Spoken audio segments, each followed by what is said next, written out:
ዓለም አሁን የምትገኝበት የ21ኛው ክፍለ ዘመን ኢኮኖሚ መዋቅር የሚጠይቀው አረንጓዴነትን መሰረት ያደረገ ልማትን ነው። ትላልቅ ዓለም አቀፍ የፋይናንስ ተቋማት እንደ ዓለም ባንክና የዓለም አቀፉ ገንዘብ ድርጅት አይነቶች ብድርም ሆነ ድጋፍ ሲያጸድቁ ፕሮጀክቱ ለአየር ንብረት ተስማሚ መሆኑን እንደ ዋነኛ መስፈርት ያነሳሉ። አካባቢን በሚበክል መንገድ የሚመረቱ ምርቶች በዓለም ገበያ ላይ የማዕቀብና የከፍተኛ ታሪፍ ሰለባ እየሆኑ ነው። ስለዚህ የአረንጓዴ አሻራ መርሃ ግብር ኢትዮጵያ ዓለም አቀፉ የኢኮኖሚ ስርዓት የሚጠይቀውን መስፈርት አሟልታ ተወዳዳሪ ሆና እንድትወጣ የሚያደርግ ወሳኝ የስትራቴጂክ አካል ነው።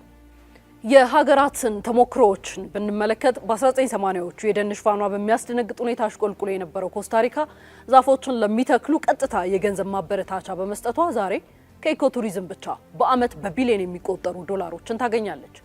በተመሳሳይ ከኮሪያ ጦርነት በኋላ ተራሮቿ በአመድ ተሸፍነው የነበሩት ደቡብ ኮሪያም ተራሮቿን የአረንጓዴ የማልበስ ግዙፍ የእንጨትና የወረቀት ኢንዱስትሪዎችን መገንባት የቻለች ሀገር ሆናለች።